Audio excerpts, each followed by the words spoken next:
A playlist original. All right. Hello, everyone, and welcome to another episode of Back to the Blockbuster with your hosts, Gaius and Jackson. Another anniversary episode and your official listeners' pick for May. You guys chose 1999's The Mummy, which opened on May 7th, 1999. And you guys are keeping up a good trend, picking really fun movies because I don't want to speak entirely for Jackson, but uh, as the movie was wrapping up, and even during the entire thing, because it's been a while since I watched it. Me too. Um, and I mean this in like the biggest, like best compliment I can say about the movie is that it is just really fun. There's like a sense of fun throughout the whole thing, and you can get nitpicky about certain things, but I really love what Steven Summers, like. I mean, he wrote this movie as well as directed it. He pitched the idea to kind of not just make it a straight like horror movie remake, because I guess that it was in development hell for like years and years and years. They were trying to get this like redone. I did not know and that about this movie. and like George R. Romero at one point was pitched an idea. There were a lot of people that pitched different ideas, and originally the studio did not want to put money into it. They were like, hey, this could be done on the cheap. Let's just make like a really kind of micro budgeted horror movie. And Well, that by the did not time happen. did not happen. By the time Steven Summers came in and pitched his idea, they were like, all right, this idea basically it's like, let's take the concept of the mummy and kind of basically make it Indiana Jones kind of and make it an action adventure film with like a little bit of romance in it. And like that was the hook. They gave them a little bit more money to work with. In 1999, I guess, it's weird looking at the budget for it now. It's like $80 million movie. And you don't really have those for these kind of movies anymore. That budget would have been insanely high today. I think the Tom Cruise one had a really huge budget too in 2017. But yeah, I mean, I really we talk a lot about like remakes and reboots and all that. We love original ideas, but like what I like though is that at least they, like, he didn't make it a straight remake or reboot. Like it takes like the essence of that story and puts its own little spin on it, and it's fun. The cast is fun. Everything about it was just fun. That's the best compliment I can give it. on that note, and I totally know that The Mummy is a classic Universal Pictures property and had been, I just, for whatever reason, like did not and never have until now associated the 1999 Mummy as a sequel or a remake rather. Don't know why that kind of slipped my mind, but of course now after like watching it and digging into it a bit afterwards, I don't know what year it was, but the great late Boris Karloff, of course, brought that character to life back in the day. But this does feel like the definitive Mummy movie. I don't know if I'm crazy for saying that or if you agree, but like when I think of The Mummy, sometimes I'll think back to the Tom Cruise one, which I haven't seen since theaters, and I actually liked it for most of it. I don't remember a lot about it, but I left the theater being surprised at how malign that movie was, and I've never returned to it. But this is always the movie that I associate when I hear The Mummy. It's a movie I grew up on, but I haven't watched since I was like a young child. So it was very, very refreshing. Only a few scenes were really coming back to me, but I don't know. Have you seen the original The Mummy or anything prior to this one? Back in the day, it's been a really long time since I watched the 1932 one. I've seen 32, it. okay. I can't really say that I remember a lot of it because it's been a while since I've seen it. But I agree with you. When I think of the Mummy as like a property, I think of this. And it's interesting too because we've covered a lot of anniversaries this year, like especially movies that came out in 1999, and we've talked about on the show before how a lot of people think 1999 is like the best year of cinema because a lot of the stuff that we got. It's in the top 10 for sure. Yeah, and I think what's cool about The Mummy, I mean, this movie got mixed reviews when it came out, but I don't think this was ever meant to be like a critic movie at all. I mean, definitely does not come across that way at all. No, it's a big, fun adventure movie for the whole family. Right. And I think this movie represents like all the kind of different movies that we were getting in 1999, where you had some really high art cinematic achievements, and then you had this really fun, like what's interesting is this came out a few weeks before The Phantom Menace. And and like, I remember even like being younger in 1999, there was, of course, a lot of Star Wars excitement to go see the Phantom Menace, because for a lot of people, it was going to be their first Star Wars movie in theaters. Or if you were older, you were happy that, like, after so many years, you were getting another one. And it became an event when it opened. But then, of course, after it opened, the Phantom Menace was like really polarized. A lot of people didn't enjoy it. And I remember being, even though I was young, there was a lot more, like, there's that initial, like, oh, Star Wars was bad, bad, bad. But then everyone started talking about this movie a lot more, like the Mummy, or like, and that collective thought, like, I would have never guessed that I would have enjoyed the Mummy more than I would have enjoyed Star Wars Episode 1, The Phantom Menace. So, like, it really kind of hit at the right time. Kind of got, and like, also it's a very well casted movie too. Like, you don't really like kind of think, like, I guess at the time on paper, like, oh yeah, Brendan Fraser is going to be the lead of this action adventure movie. This is the first thing at the time that I had seen Rachel Weisz in. I think this is like one of the first movies I saw her in when I was younger. They have really great chemistry in this too. It's like a really kind of fun, like, because he is, action adventure dude with attitude, and she's, of course, like the book smarty, kind of like right, little buttoned up, a little conservative kind of, and that kind of yin and yang works. Absolutely. It's like an old Hollywood kind of like flirtation dynamic between the two of them. I love that she's not portrayed as just like your typical damsel in distress. Like, of course, there's moments where she needs some backup and whatnot, but she's very competent, well-written, strong female character that doesn't like shove that mantra down your throat. She is just a adequate, great female character in this movie that, brings her own set of skills to the table, works perfectly with Brendan Fraser and their dynamic. And really the blubbering fool of the movie is her brother, whose character got old to me quick. He had a couple funny moments, but I was about to be like, because I was like, everything works so well, and I was like, I wonder if Jackson like tolerated the brother, because it was like funny in the beginning, right? And then it kind of gets the shit gets a little old. Because it does happen quite a few times where he's just doing something he shouldn't be doing, not paying attention, or just being that weak, cowardly character. And I get it. It's a trope. Like, this movie's full of them, and that's all part of the fun. But to me, like, what's the name of the character I can't stand from Cruel Intentions? It always goes back to Cecile. Yeah. So Jonathan was the Cecile to me of this movie. Not quite as bad. She is like, the pinnacle of that. But I guess like, which is a minor flaw. It's not like it ruined the movie for me by any means, but the real like heart, the meat and potatoes of the story, you're right, is definitely between Brendan Fraser and Rachel Weisz's characters, who are fantastic. And also, what I want to, just before I forget, what I realized too, like, this movie is about 2 hours and 4 minutes, give or take. And what I kind of noticed with this time rewatching it was, it's a really fun movie even before the resurrection of the mummy. Like, that doesn't really happen until about an hour into the movie, right? And I kind of forgot as I was watching it. I was like, oh wow, I like paused it to see like when that was, and it's a little bit like an hour into it, but the stuff even before that is just fun. Like, the whole like back and forth with all the characters is fun. So the fact that the movie kind of holds its own even before, like, that main kind of component gets reintroduced into the movie, that surprised me on this rewatch.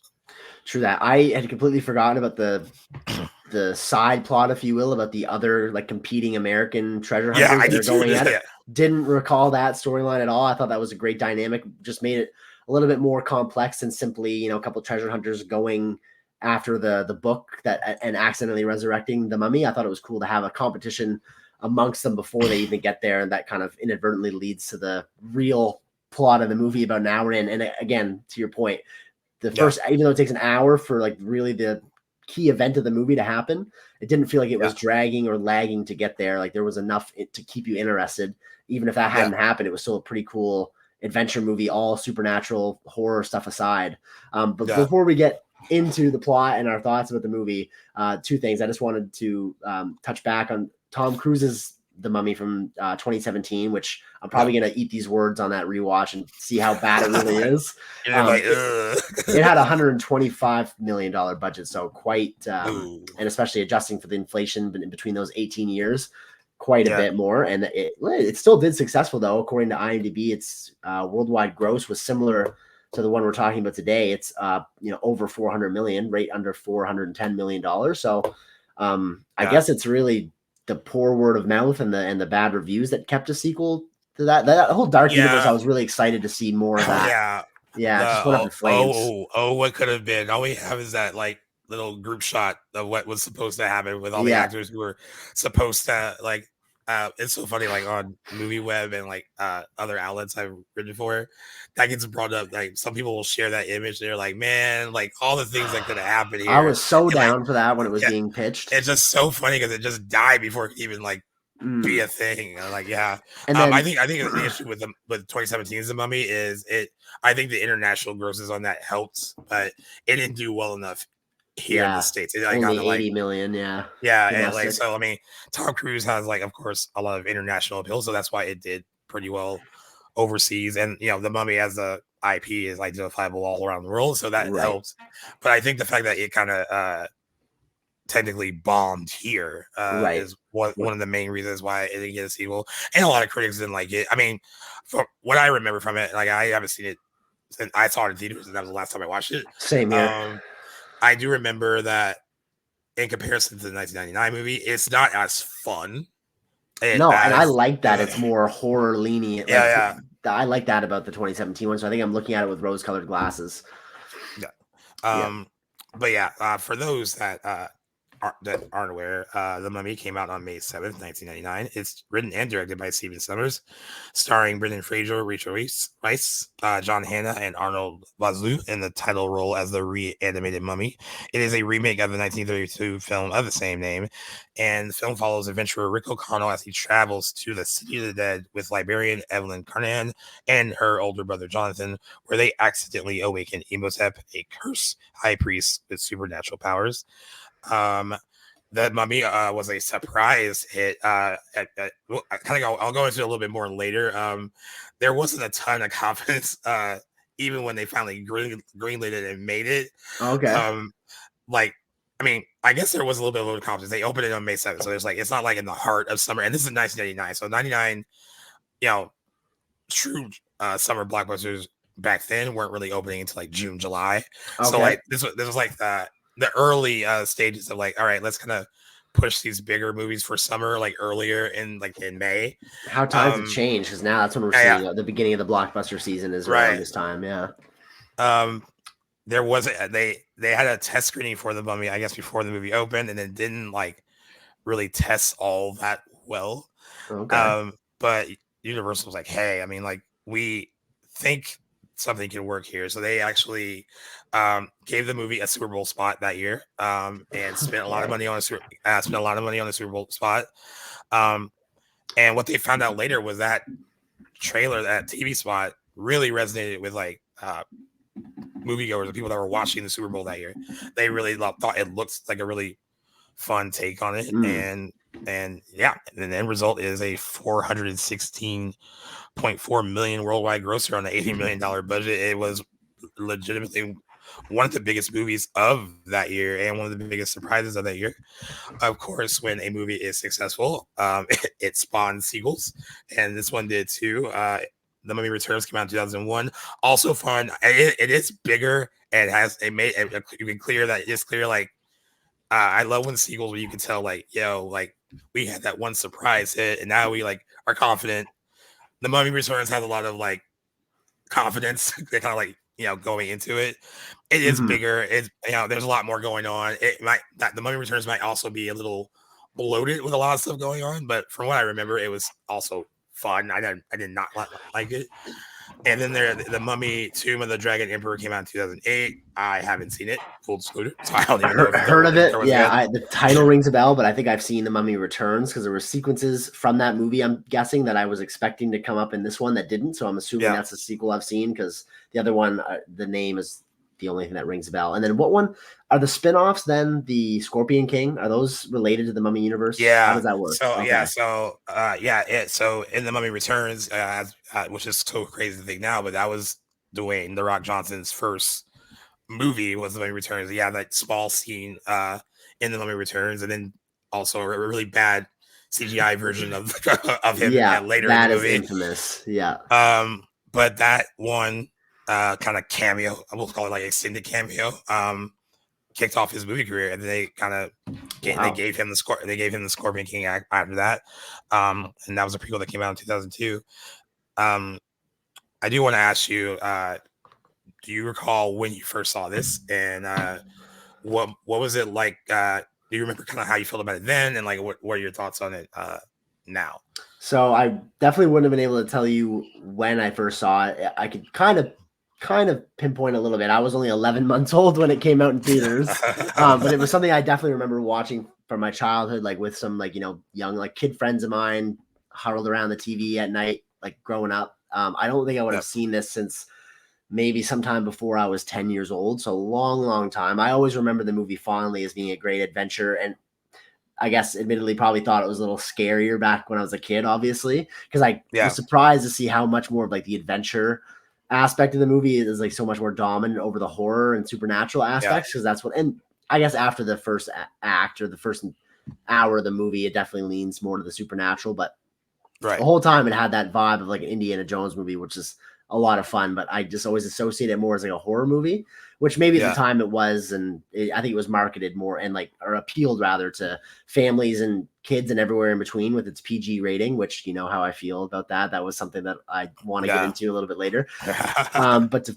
bring it full circle back to answer your question, it held, like, I quite enjoyed the watch for all intents and purposes. I had my nitpicks and stuff, but knowing what kind of movie it was and having the nostalgia behind it, I think kind of helped a lot with how I feel about it now. I would definitely check out The Mummy Returns. Like, I'm interested to see where the story goes. I don't know how interested I would be in like watching them past that, just based on the standing that those sequels have. I'm not sure. You said you haven't seen Dragon Emperor, right? No, I haven't. No. And what's funny, I actually have the Mummy trilogy on Blu-ray, and I've never I have never popped in the third one. Like, I have it. Yeah, that's it cool. Just, it just came with the set, and I've never actually, watched it. I don't, I did not want to. I do remember that it didn't have like as big of a reception as the first two movies, and it's not as well received as the first two movies. But yeah, I mean, like I said, I saw this in theaters when it came out in 99. I was about to ask if I imagine you had, and with a group of friends, and we just thought it was like so much fun. It was, I mean, that's the best kind of you can say about it. Yeah. It, like, I mean, I love that it doesn't like take itself too seriously, but it also isn't like, but in not taking itself too seriously, it also isn't making fun of itself either. Like, there's a lot to really like appreciate and enjoy about it. And the visuals, I was like, some of the visuals still look really good, some of them not so much. I mean, like, I agree. It's inconsistent in places. It's 1999. I think it's good for the period mostly. Yeah. But there were some visuals that I still distinctly remember that really popped out of me, like in like the kind of like the beginning, or that is that whole moment in the sand where like it seems like they're about like, oh, he's like they're basically Brendan Fraser is like in that area, and the sand starts moving, and then like it kind of goes to the shape of like what would be like Imhotep's face, I guess, right? Yes, so that was like, really cool fact. And they actually have like, that's the kind of image that's on like the main poster for the movie too. Like that visual has always stuck out to me. And then that other scene with Imhotep where he's basically kind of commanding, I guess, the sand, and like, and then it's like, uses it to kind of make the shape of like his mouth, and it goes when to, like, they're in the plane. Yeah. So that stuff I remember back then, I was like, that looks really cool, and it still actually looks pretty absolutely good too. But yeah, I mean, like, it's so interesting because like there's not a lot to like dissect about the movie, right? Like, no, really, it's pretty straightforward. But looking at, I'm like, as I have it up here, like, you could tell when they were initially gonna remake it that they wanted to go more horror, because they asked George A. Romero, came up with a treatment in 1987, and then Clive Barker of Hellraiser fame came up with a treatment in 1990. Yeah. Funny you say that, because the whole how Rachel Weisz describes Brendan Fraser's. So Jonathan, her brother, I get off screen, steals this contraption from Brendan Fraser earlier in the movie, the one that's needed to unlock like the sarcophagus, or is it the book? I can't remember. Anyway, she describes it to Brendan Fraser as like, we took your puzzle box, and that instantly my mind went to Hellraiser, So that's funny that Clive Barker was almost involved in this movie. And I feel like his version of the Mummy would have been very, very dark. Oh I man, imagine. I would have taken that for sure. Yeah.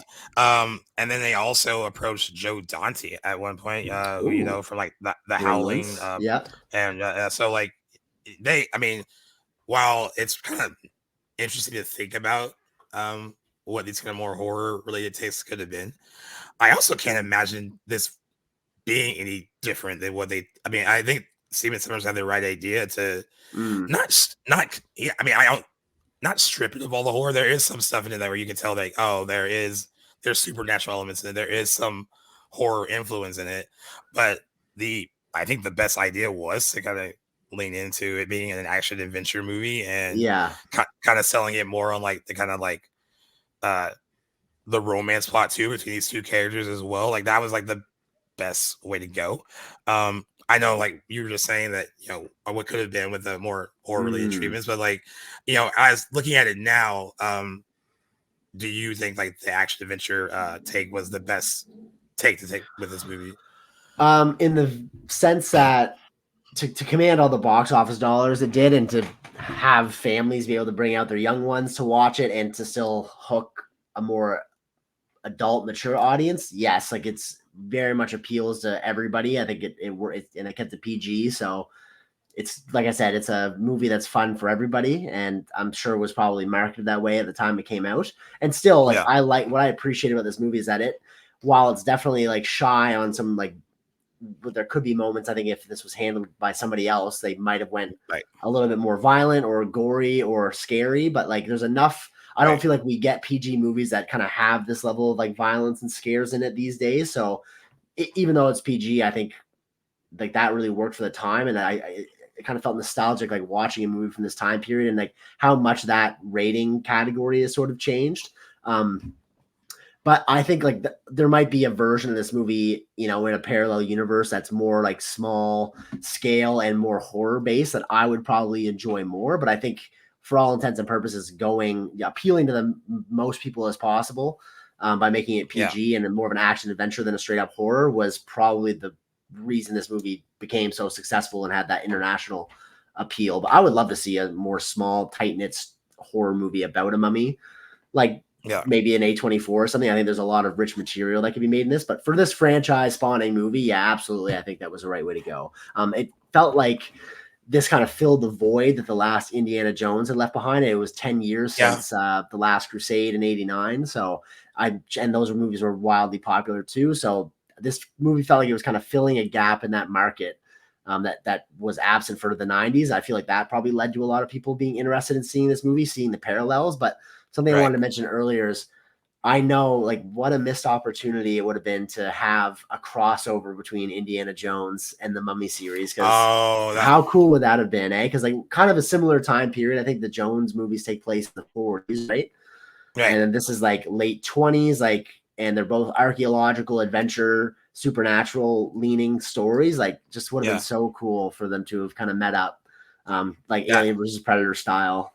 But that would have been cool, actually. I was thinking that quite a few times while watching it. Like this, it's clearly inspired by Indiana Jones, right? But what could have been?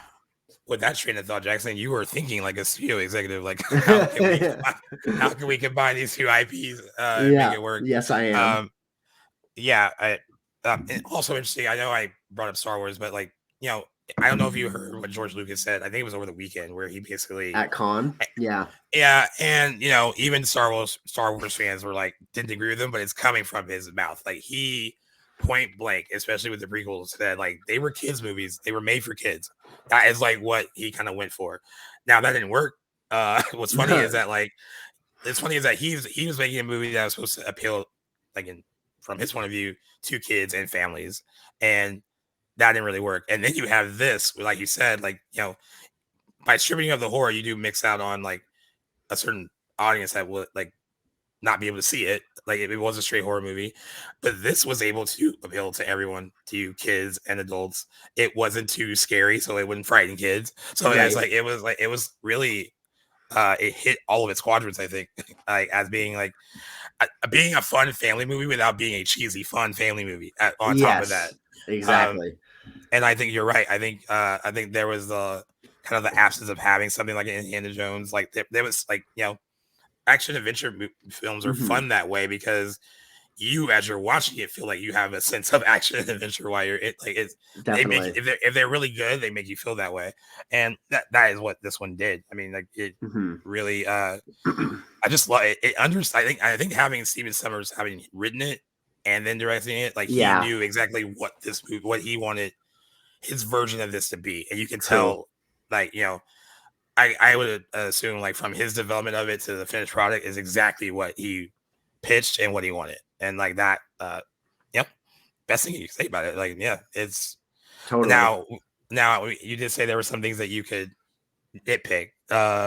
What are some of the things? I mean, you already know Jonathan. That's hard. Yeah, Jonathan is first and foremost. Like, I don't know that I would outright like cut his character if I was making a Jackson version of this movie. Like, some comic relief definitely goes a long way in movies, no doubt. But like to have a character that's all they are, like they're just one dimensional. They're there for the audience to laugh at. Like, I don't know, that to me isn't something I always appreciate in movies. I can understand a couple scenes, but I know we already touched on him. We mentioned the CGI too. Like there's moments, and that's not all, they're bound by the technology of their time. And I think for 1999, like the visuals are still pretty impressive. Some have held up better than others. Like you said, the kind of like the sand effect sequences are pretty good to this day. Some of like the mummy actually moving around, like the CGI mummy, I think going practical in that route would have been a much better, much more long-lasting effects. But still, like for computer generated imagery from 1999, I still think that there's worse in that time period, no doubt. And then some of the more conventional heroic one-liners from Brendan Fraser kind of just made me remember that I'm watching a movie and took me out a little bit of like the mystical fantasy horror epic story that I'm watching. Like there's a scene where he's like, and again, I probably won't be able to remember all the dialogue that I kind of thought was cheesy, but there's a scene where they I think they're back in the city of the dead, like under the pyramid, and or they might have been in civilization, I can't remember, but they see Imhotep like in his form, and Brendan Fraser's like, we're in big trouble or something like that. And then there's a little skirmish, and then Imhotep like freaks out and rages out the window in like sand form, and he's like, he repeats the lines like, we're in really big trouble. I was like, okay, like that's just lame. But what I did like is that, and it's not that I don't enjoy like child performances in movies like this, but there's no children in this movie, no child actor, no like that kind of like. So funny that you mentioned that because in the movie, in the Mummy Returns, they have a kid. And shit. So you I enjoy the absence of the child humor, and like just it would have been such a typical trope to include in a movie like this, even though it's good. Like in movies like Aliens, I love that character, even though her name escapes me right now. But anyway, at least going in the Mummy Returns that there is a kid, so you can be like, And honestly, from what I remember, a lot of the stuff with the kid is pretty cheesy. What you think? It's not like the kid is a bad actor by any means. Like no, he's like just the nature sometimes of a kid in these circumstances. Right, you have to also suspend a lot of disbelieving, like, how can a child get through all of this, like stuff. But I agree with you. I did like kind of the absence of like children in this movie. Did you have any nitpicks beyond what I just mentioned, or any ones you shared? Well, I agree with you about some of the dialogue being cheesy. I mean, I guess like part of me accepted it because like the nature of the movie, like that's what it was going to be, and to his credit, Brendan Fraser does sell those moments well. Like, he is a great commanding lead. Yeah, it's not like he's embarrassing. He actually makes some of the cheesy lines work, so that's fine. His delivery is great.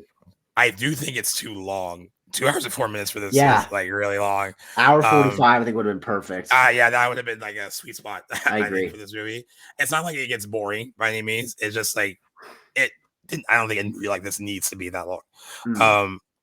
But yeah, there are some CGI moments. Like I think when they're like after they wrap him and mummify him and they put him in his thing and they pour like the bugs and stuff on him, scarab beetles. I was like, well, they all look like they were completely computer generated. So I was like, that looks really bad. But I also was like, when watching it now, like, all right, look at this from the lens of like 1999 and not today. I was able to like kind of not be too annoyed by some of the like stuff that didn't work as well visually. Yeah. I also thought, even though he doesn't have like a ton of screen time, Arnold Vosloo as Emotep is actually pretty good. And I think what's interesting is that the reason that they ended up picking him, he had worked with the studio before on a movie called Hard Target with Jean-Claude Van Damme, and they remembered him. And I guess his approach to the character was to play it completely straight. Like there would be like no like no like don't make him cheesy. Don't like you have Brendan Fraser and all the other characters for that. Is Arnold Vosloo took the role very seriously and like kind of like I guess tied like basically considered like the romance with I always forget how to pronounce her name. It's Oh kind of yeah, hard I to can't. Yeah. something or other. You guys know, you've seen The it. female mummy. The female mummy. But he kind of played it. Their kind of love as like kind of this like a Romeo and Juliet kind of scenario. Like Yeah. also all his stuff. He, even though there's like all this cheese and stuff going on around him in the movie, he does play it completely straight, and I think that works for the part. And he also is like he's also visually commanding too. Like he's a interesting looking dude. He looks kind of like scary. Like Yeah, he's yeah. very naturally authoritative and commanding and freaky looking when done up in all the mummy, effects and whatnot.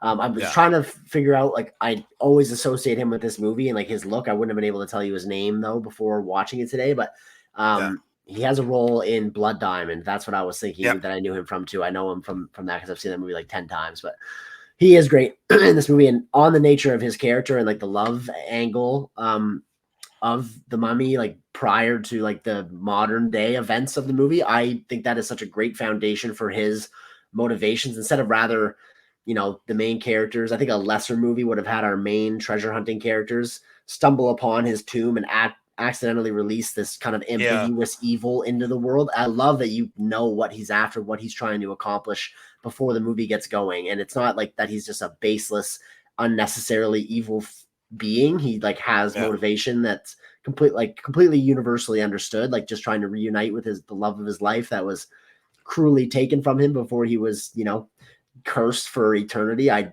just thought that was a great anchor to the story. There's been absolutely tons of movies that have opened with like a prelude or like a before that I find like don't really necessitate themselves. This one though was perfect setup for the story.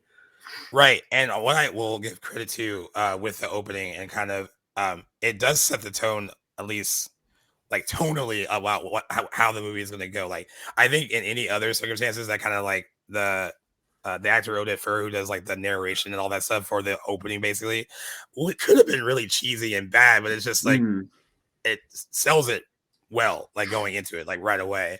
And I do agree with you too. Like any other movie would have kind of made this like it's the movie's about something completely different, and then it's like a whoops they just stumbled upon it, and then then it becomes about this like random evil that they probably wouldn't even try to explain it in any other movie. I do like that the motivation is right, like from that opening.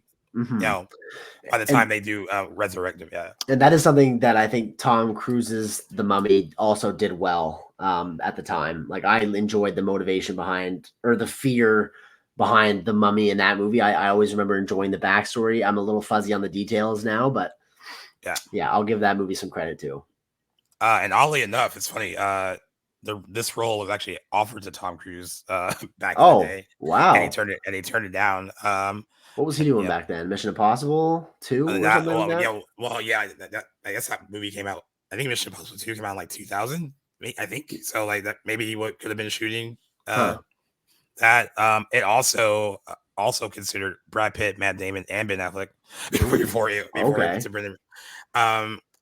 Brendan Fraser got the role because they saw him in George of the Jungle, and this is when Brendan Fraser was like fit. Like he was like he's ripped in George of the Jungle, and then that movie made a lot of money, and they were like, okay, well, he's good. He won't be as expensive as those other guys that we want to offer it to, and he'll be believable in it. And that's why they went with him. Like, what was your kind of did you see a lot of Brendan Fraser movies by the time you had gotten to this, and like? I still haven't seen a lot of Brendan Fraser movies. I definitely would not have known who he was prior to this. Like I said, I was so youthful when I was watching this back in the day so Yeah. many times. Like I always knew him as a guy from The Mummy until I saw him like more throughout the 2010s and revisited some of his movies. But I couldn't even tell you. I definitely wouldn't have seen George of the Jungle, or if I did, I wouldn't remember. I don't know what he was up to prior to these. This is always a franchise. Like this is the furthest back in his career that I usually think about him. So Yeah. there could be movies, and I haven't really gone through his filmography in quite a while. So I'm definitely fuzzy on what else he was doing. But I'm glad you mentioned him, and I'll give you a chance too to answer the same question if you were aware of him before. But I know this movie infamously is where he really injured himself, right? Or is this, or was it The Mummy Returns? It's this one. It's Okay. it was the hanging scene. Oh, okay. I know that he almost choked, like he actually almost died. He was Yeah. resuscitated, but I thought there was like a back injury or something that like really affected him going forward, or was it still from that stunt? Oh, you know, I thought it was from that. Okay, I can look it up and see, but like, yeah, I thought it was from that. But they just in relation to that circuit, like there was a lot of like stuff while filming that was an issue. I mean, the conditions weren't the greatest to shoot in, apparently. right. um, there was a lot of a lot of people were severely dehydrated because the heat in this area was like insane, I guess. They had to deal with sandstorms on a daily basis there. Um, Sounds terrible. a lot, not the cast, but a lot of the crew were bitten by a lot of bugs that sent them to like the emergency room. Um, Oh uh, man. yeah, and and then the production had the official support of the Royal Moroccan Army, and the cast members had kidnapping insurance taken out of them while they were filming. Oh my gosh. Yeah, so there was a lot. I think it's interesting that from development hell all the way through like promoting it, that there was just like there was a lot of stuff that could have gone wrong and probably did go wrong while they were Yeah. doing it, and that has to be satisfying that through after all that, like the end result was like, oh, this is a hit, it works. Like, Yeah. you know, hard work kind of paid off. But yeah, they dealt with a lot while they were filming No this. kidding. Yeah, I guess any shoot on location in such like an arid climate and desert would be very harrowing. I know we just recently kind of touched on some production issues in Troy, which was very yeah, similar, shot different locations, but very similar climates, and that sounded like absolute hell. Was this yeah. filmed in Morocco then? I'm guessing with the Yeah, some of it was in Morocco, and then and some of it was uh, they actually were going to. The reason they ended up picking it, they were going to shoot in Egypt, but there was like they said unstable political conditions there, so they couldn't film it there. okay, Uh, interesting. yeah, but I mean, I love the look of the movie. It's a really nice looking movie. Like, I mean, uh, some cheesy CGI moments aside, like it is visually pretty good for the Absolutely. most part. Filming on location is always going to produce, Yeah, some like nice I love that. effects. I love that you are looking at something where it's like, oh, they didn't like try to recreate that on a set or something like Yeah. that. Like, so you could, it's practical in that sense. Now they did spend of the $80 million budget, they said 15 million of it was on special effects alone. And Wow. you know, like this we that does it look like $15 million was spent alone on visual effects? Not by today's standards. Yeah, By the 90s, I would have no concept as to how expensive CGI would have been at that point. I'm guessing probably expensive. I don't know how far 15 million would get you back then. You said 15 or 50? 15. Okay, that's what I thought you said, but Yeah, now I was second yeah, guessing myself. Yeah, I mean, I guess I believe that. And again, for the most part, it is pretty good. It's shoddy in some places. I'd be curious to know what scenes were filmed and how much CGI budget was left, or if maybe yeah. that was just like as good as it possibly could have been for the time with like technological limitations. But I buy that pretty significant chunk, almost a quarter of the budget. So that makes sense to me. Do you feel like it was What's over or under? I mean, like yeah, again, we have to look at it like compared Yeah, to then to now. yeah. I mean, it is a visually heavy movie, like at certain points. And but what I thought was interesting too is they went all the way back to 1987 is where they had to do like a proof of concept for what the mummy would look like and how he would move. And I guess then it's hard to think of it now, but like then I guess like how they created him was pretty like groundbreaking then. Mm. And because I guess Steven Summers did not just want to have like a guy in a suit. Um, and he wanted like a photorealistic corpse basically, and Okay. he wanted something that can move faster and be scarier, Right. basically. You know what? It's interesting because like it's not like there are moments where like as he's like resurrecting where you could tell you're watching an effect. I don't Mhm. think it looks incredibly bad by any means, but I kind of wonder how it if it could have worked if they went more practical, and kind of went with something like you actually watching like a real person kind of reanimate itself gradually. Like, that would have been Like a, a better approach. I guess going um, back to like what Clive Barker with the Hellraiser, I like was watching like that's what I was trying to say. I was like yeah, blanking on yeah, Hellraiser. But yeah, that would have been, I think, went a long way. That would have been looked really cool. But there's a lot of great CGI effects in this movie that I think work, but I don't think you're ever going to beat practical in terms of how your end product is going to turn out. So I wish that it had gone more that route, but I think there's a good blend overall. I don't think it's all yeah. CGI. That's why it says the initial states of the mummy were created entirely by computer, while later stages combined live action performance to supplement prosthetics and makeup supplied on set. LED lights and pieces of tape served as tracking points so that digital cutouts could be applied to Vosloo's face and body in post production. Hmm. The actor remarked that walking around on set, he felt like a Christmas tree. Interesting. That is Yeah. interesting. Yeah. Um, we talked a little bit about the romance stuff. Did that work entirely for you? Like the kind of chemistry between the two, and like We're talking Brendan Fraser and Rachel Weisz. right, yeah. Yeah, it's not the highlight of the movie for me. I think it's believable. I do think Rachel Weisz is playing more of an aloof kind of caricature of someone that like is trying to maybe hide her feelings for Brendan Fraser. I think she just kind of plays her character a little bit goofy, which I thought was okay. There's moments where she's kind of dialed in and taking it seriously, and I thought that was like where her performance was at its best. But some of her, like the introduction to her character when she's kind of like goofing off in the library and knocks down all the cases, and then when she's Yeah. drunk later, like outside the city of the dead, like before they go in, and she's kind of just all loosey goosey. Like those are kind of moments that I didn't like love, I guess, from her character. I think like of the two love stories, I'm on board with Imhotep's and his unpronounceable the, partner's story. the darker, more Darker one. serious. That's Yeah, the love story that I kind of like put my weight behind for this story. I think Brendan Fraser and Rachel Weisz's characters is completely fine, but I'm not like at the end of the movie. I was like, I don't care if they're together or not. yeah. I mean, they work really well together. I mean, They do work well together. Yeah. From what I know, they really liked working with each other too. So like there was, it does seem like effortless chemistry. Like they do have a good vibe and rapport with each other. Did she come back for The Mummy Returns? Yeah, and what I remember, she definitely has a lot more action to do in that. Okay, nice. Like I said, that movie feels like way more comp. There's action scenes just for shits and giggles. Like we got more money, let's play with it. Kind of thing. Yeah.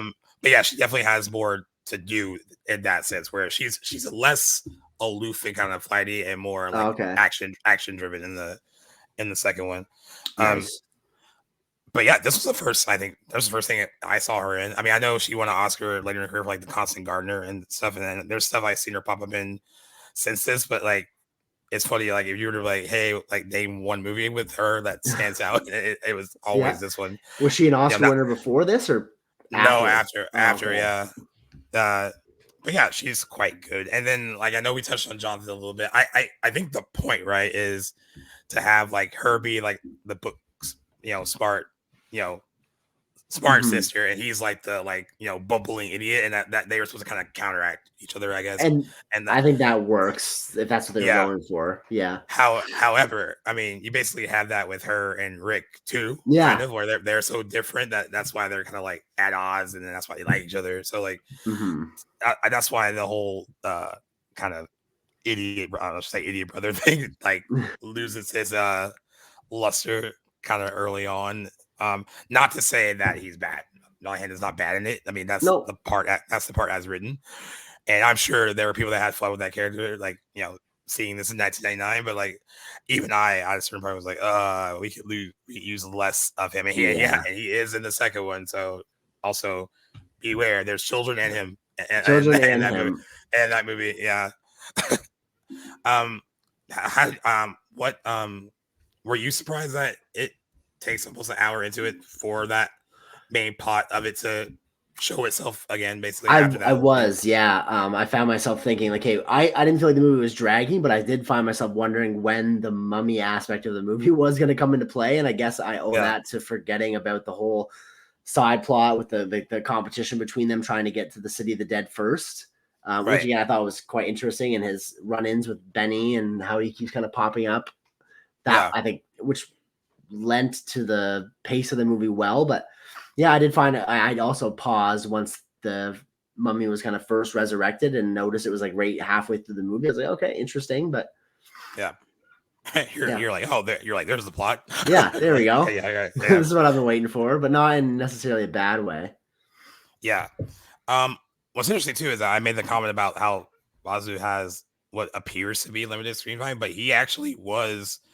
They motion captured him, so he was there for a lot of it, even though he wasn't like him. We don't see it Mm-hmm. like a lot of him in it, but and that was a decision by Steven Summers and him because they wanted him one like even the resurrected, like kind of reanimated version of that should feel like him. So that's why they wanted him to be there.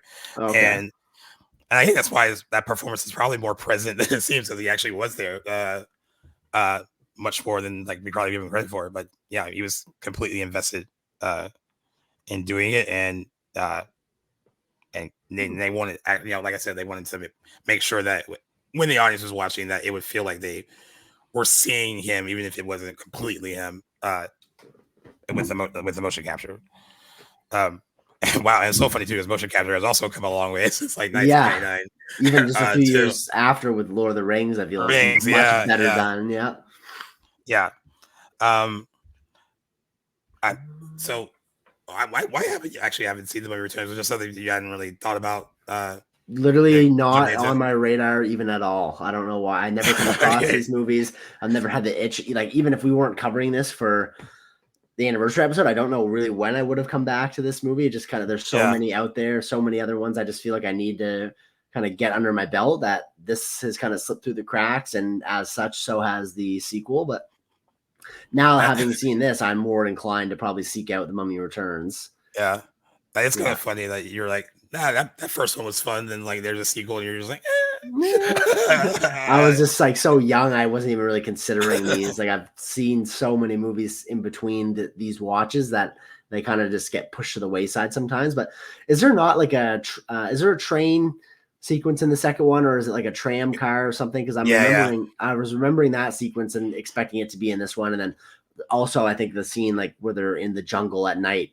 I think yeah, maybe with an army at some yeah, point, and I was thinking, is that going to happen here? So I've yeah. seen The Mummy Returns clearly just so long ago I don't remember. One thing speaking of a nitpick that I kind of forgot, it's not like the score is bad. It's very typical like action adventure score, Yeah. but it was overpowering and overwhelming at some points where it was just so much of it. Hmm. It kind of like accented almost like every scene. I was like, oh, like I don't need like a grand like orchestra drop for every moment in Right. the movie. And like Yeah. since I have surround sound, like I really noticed it a lot when I was like, I'm just laying down watching it, and I was like, Jesus, I'm like, we do not need that. It's like constantly bombastic. Like Jerry Goldsmith is a good composer. He's in a Oh, did he lot of movies. compose?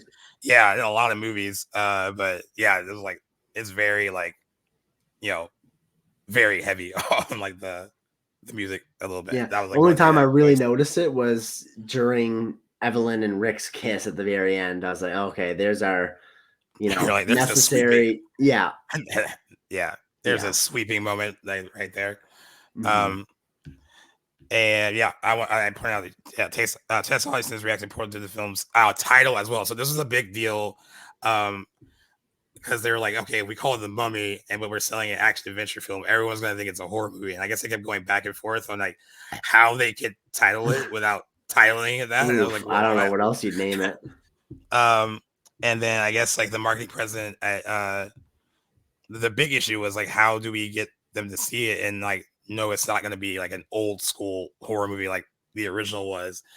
And they kind of just went on like if we can redefine the myth with our film of what they think that should be, then like let's go for it. There was a lot of there was a lot of enthusiasm internally at the studio. But then they had that test screening and they're like, well, Jesus, maybe this won't work. But then they, like I said, they spent $1.6 million on a Super Bowl spot, and that is what changed the course of like people being interested in it. And it was originally going to open on May 21st, which would have put it right in line with Star Wars. And then they moved it up a couple of weeks, so they didn't compete directly with Star Wars, which was a wise decision. Now, it would have been interesting if they did come out that same weekend, because I think of course, the Phantom Menace made a lot of money because it was Star Wars and it was the first Star Wars movie since Return of the Jedi. So it was, even with all the like kind of hate it got, it was gonna do well because it was, And I think at a certain point, certain people were seeing that movie like, is it as bad as everyone's saying it is? Like that I think that became like the curiosity factor with that too. Right. But I do wonder how things would have gone if they came out that same weekend and would you're we like be talking about this movie today? Yeah. Or would it be kind of one of those things where it's like they come out the same weekend, they're like, hey, that Mummy movie, that movie like fucks, dude, you guys should go see that instead. But it probably would have got, even with like it being as well received, it probably would have gotten killed by Star Wars. I'm guessing, I'm thinking that it was a good move for it to move up a couple weeks for sure. Yeah. And when it opened to $43 million, which is crazy because that was like a pretty big opening weekend back then. Its weekend take was the highest non-holiday May opening at the time, and the ninth biggest opening of all time at the time. Wow. Okay. Which is crazy because now you have stuff like Endgame opening over $200 million, which is crazy. To think that $43 million was like huge then. But by the time it exited theaters, it made $155.4 million in the States and Canada, and $261 million internationally, for a total of $416.4 million worldwide. On Rotten Tomatoes, it's fresh, but like barely fresh. Barely fresh, yeah. It has a 62%. It's only like a 42 Metascore. Yeah, and it got a B cinema score, which like today I think would have been like hinted at like not great word of mouth, but I mean, it still performed well when it came out. Yeah, that's fine. Yeah. And Roger Ebert liked it. He gave it 3 stars and said, there is hardly a thing I can say in its favor except that I was cheered by nearly every minute of it. I cannot argue for the script, the direction, the acting, or even the mummy, but I can say that I was not bored, and sometimes I was unreasonably pleased. That sounds okay. That's what What's funny about that little blurb is like, I can't really argue that the script is great, direction is great, the acting is great. But very backhanded compliment, but I guess he was entertained more than enjoyed it as a film, I guess. Yeah, and I guess I would relate to how he felt too. I got more entertainment value out of this movie than I did like quality of the film. Right.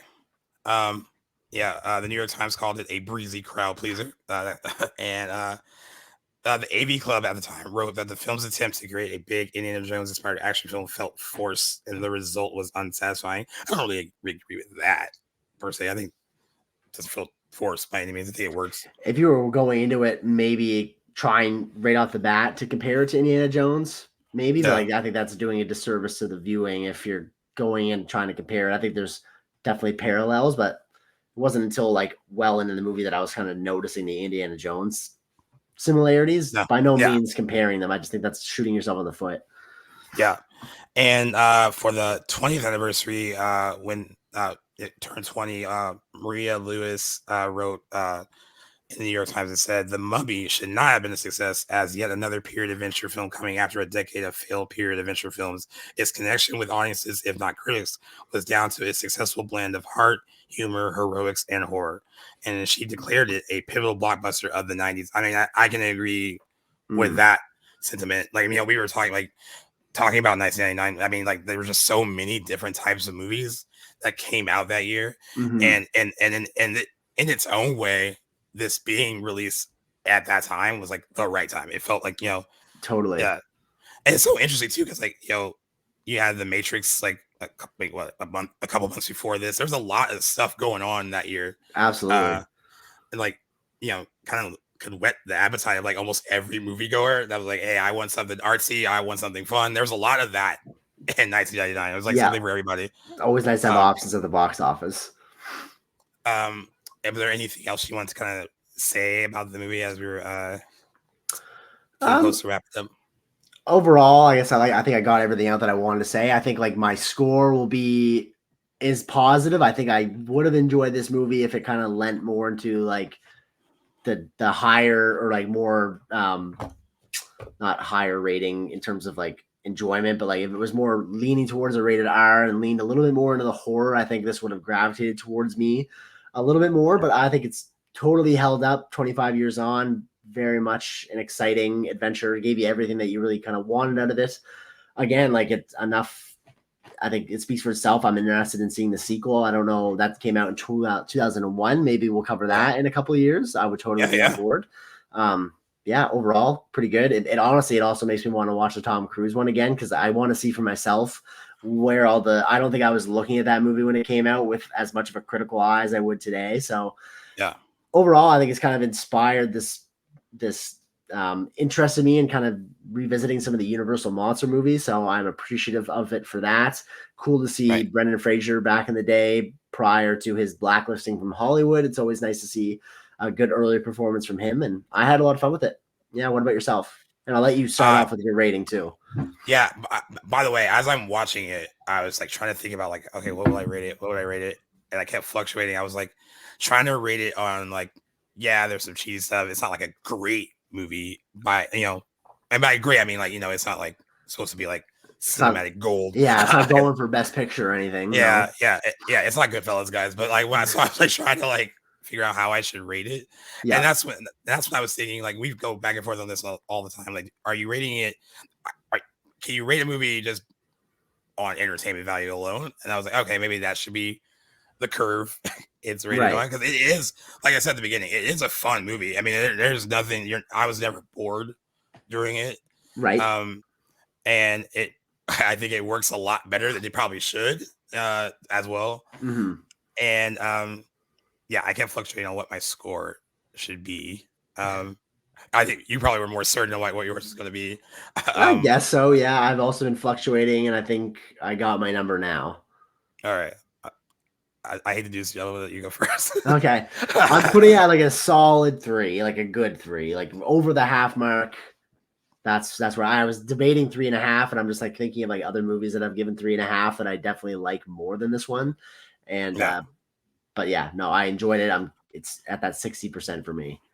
So same page. I gave it a 3 as well. Okay. Nice. I kept going back and forth like this is 3, 3.5, 3.5. Like, that's where I was struggling too. And then I was thinking, you know what? I probably might have 3.5 if it was like a little shorter. Yeah, sure. Like there was some stuff. Yeah, either but shorter overall, or no Jonathan, and I probably would have bumped up half a mark. But yeah, overall, it is a hugely entertaining movie, and you can kind of tell why it did hit so well when it came out. I mean, it really, like we said, it appealed to like a lot of different audiences from like wee ones to adults. So like I think that was the appeal of it and why it works. And also I want to point out something too. Like it wasn't box office success, but also getting to the point of the power of physical media at the time when this came out. When it was released on VHS and DVD in September of 1999, the title was a tremendous success for Universal on home video, selling 7 million units on VHS and 1 million on DVD. Keep in mind that DVD was a very new thing back then in 1999. So 1 million units on DVD was huge then. And because of that, it was making it the year's best-selling live-action VHS and second best-selling DVD behind The Matrix. When it came out. That's a lot of dollars.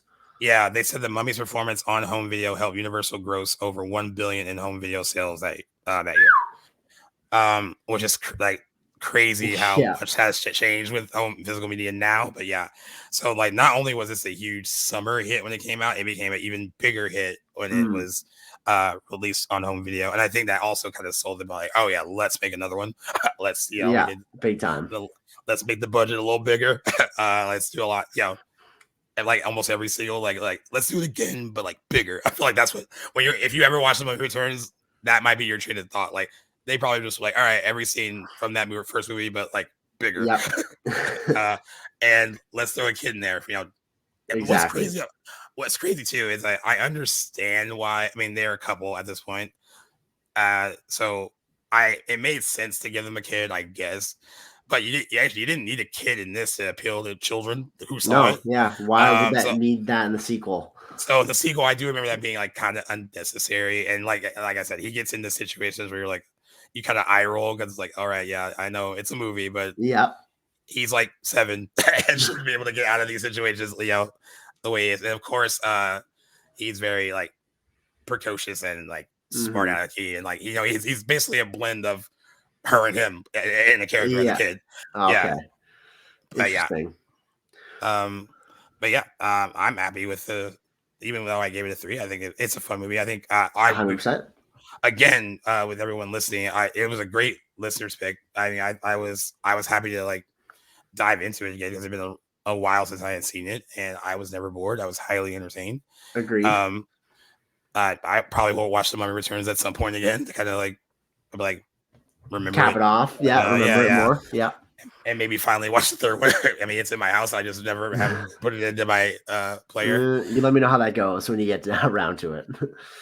I know, right? Yeah. But yeah, you're very, very happy with this listener pick, and we do want to do something because we're not covering news right now, but it'd be it'd be hard to ignore the box office from Right. this weekend.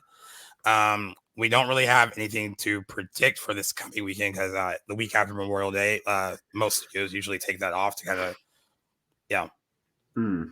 recuperate themselves, and they're gonna be, I guess, recuperating a bit after the opening for not just Furiosa but also Garfield. It was like a really not great Memorial Day weekend box office wise.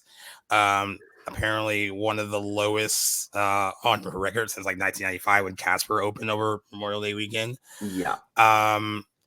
Jackson and I were talking about this a little bit offline.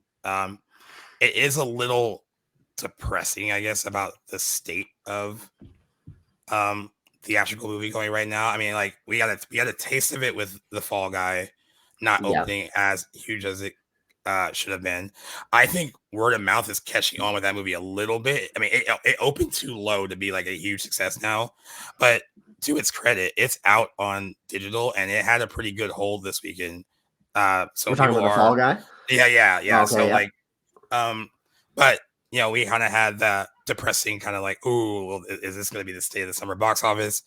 And then it was Kingdom of the Planet of the Apes. So we're like, all right, that opened even a little ahead of tracking, so like we're good. And Mm-hmm. then you had this. This was tracking, like 50 million was like this tracking number at one point, Yep. but it Came in well below that. $32 million. At one point on Sunday, they actually had Garfield in this movie tied. That they were like Whoa. they were so neck and neck. And I saw no marketing for Garfield. I mean, months ago Me when either, we got dude. our first look at it, and then nothing since. So I didn't even know that was going to be competing at the box office this weekend. Literally saw nothing on it. Yeah, I mean, here's the deal too with something like Garfield. That's a $60 million movie. It's already done healthy overseas numbers. I mean, Okay. it's an identifiable kid property, so like Yeah. it didn't really need to make a ton of money to be successful. But Furiosa, on the other hand. that Furiosa is a very big budgeted movie, Yeah. and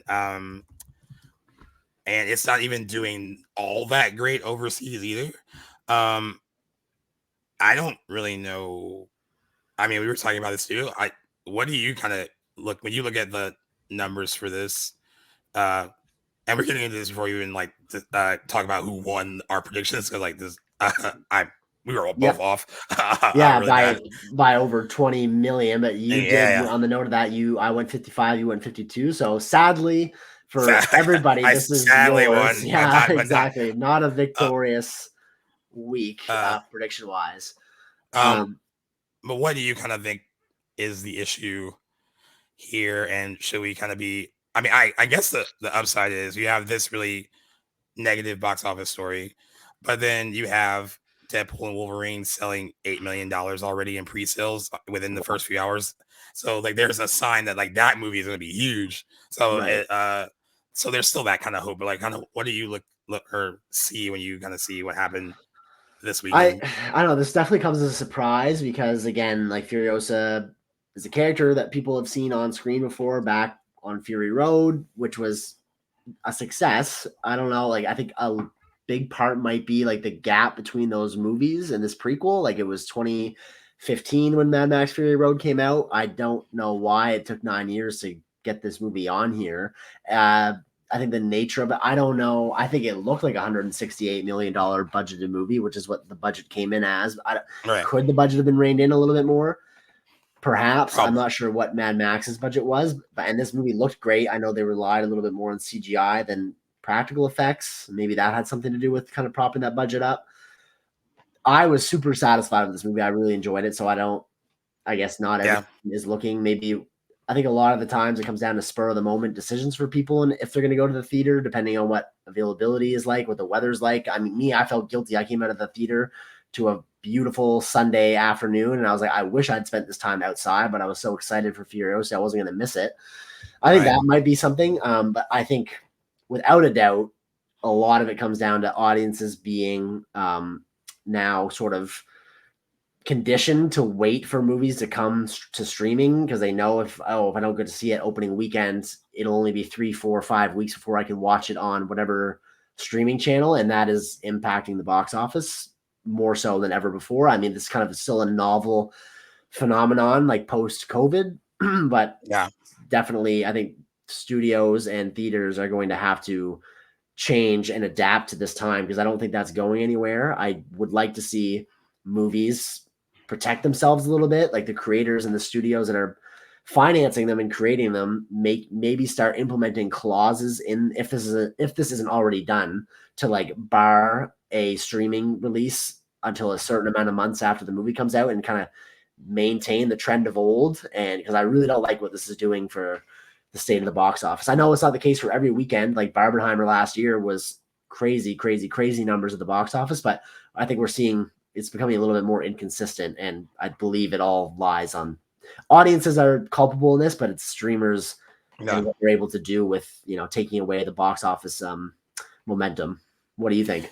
I mean, there's a lot of stuff I think at play. I think the main thing, I think one thing that does win out, my overall thinking is, I kind of agree with you. I think audiences are conditioned now to wait, and like they know that they could possibly wait 2 to 3 weeks, and they can just watch it at home, and save money, I guess. I actually looked this up because I was wondering, like, I knew this happened as a result of like COVID and studios having to pivot. Like, okay, we don't really have theaters completely right now.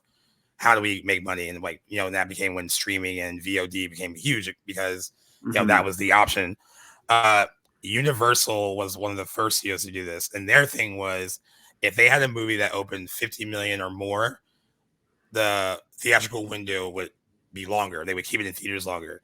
If it's less than that, they were agreeing to like a 2 to 3 week home release because of COVID. I think that should change now. And like, I honestly think like the theatrical window should be at least 45 days. I mean, if you want, like, and I don't care how poorly the movie is doing, let it play out. Like, let it, like, if it's not now, I know the idea for studios is like they kind of see like, hey, we're not making up our money here, let's quickly make up our money there. I think that's how they're thinking, but I think it has unfortunately conditioned people to just wait it out and watch it at home.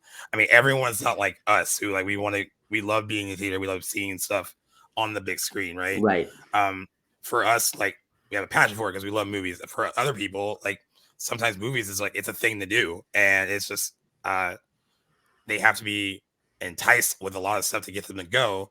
And especially if you're, not even if it's not just you, then you have like factor in having a family and then taking your kids, and like it becomes an expensive endeavor. And I think that over time, I mean, and I'm not saying that audiences are bad for thinking this way, but the average person will, would be like, hey, I can wait 2 to 3 weeks and I can watch it from the comfort of my own room without anyone talking on the cell phone or like anything that might piss someone off in the movie theater. And I think the average moviegoer doesn't really care about like how good it looks on the big screen. They're like, whatever, I'll just watch it home. I'm not watching this movie for like its cinematography and like its sound design. Like some people aren't.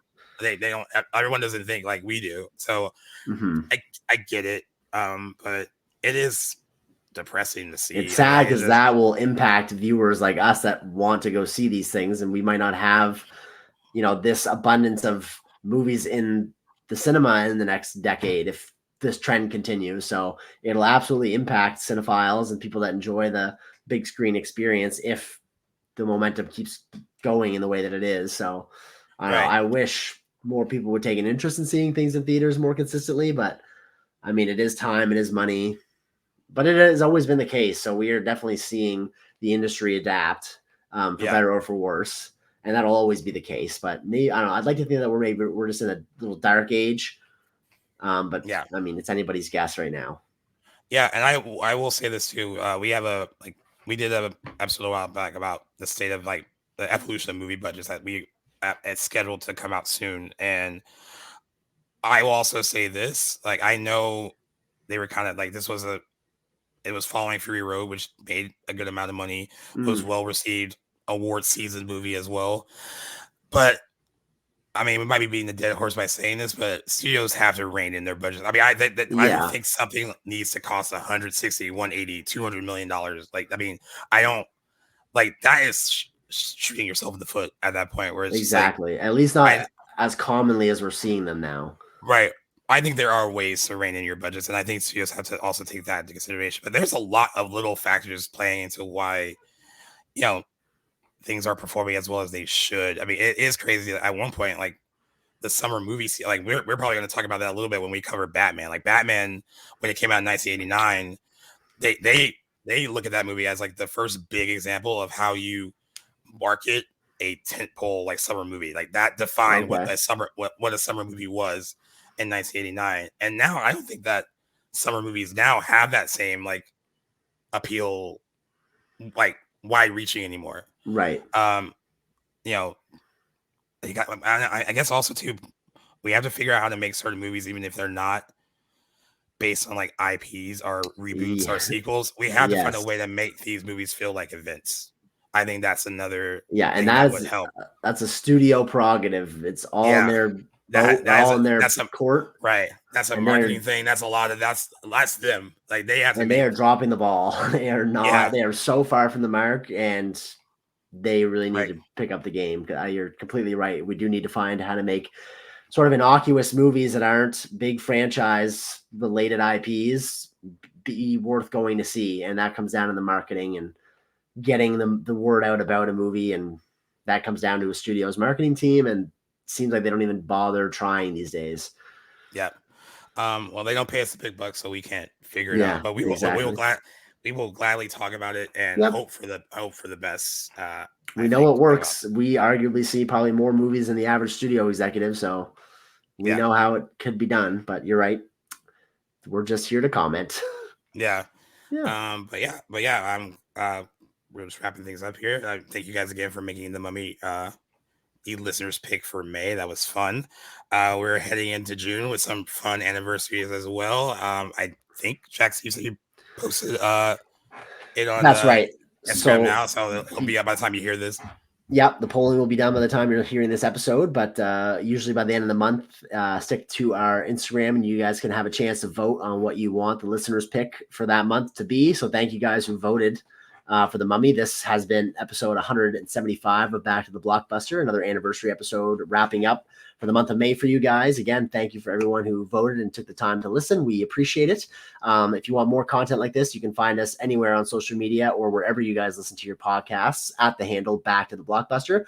We always appreciate you guys' support and look forward to seeing you guys on the next episode. We will have some news for you guys next week to recap the last couple of weeks, so stay tuned for that. And of course, you can also check our Instagram to see what movies we will be covering for anniversaries in the month of June. So stay tuned there for some more updates, guys. I've been Jackson. He's been Gaius. Always a pleasure, my friend, chatting movies. Look forward to doing it next week with you. Peace out. Take care, guys. Oh.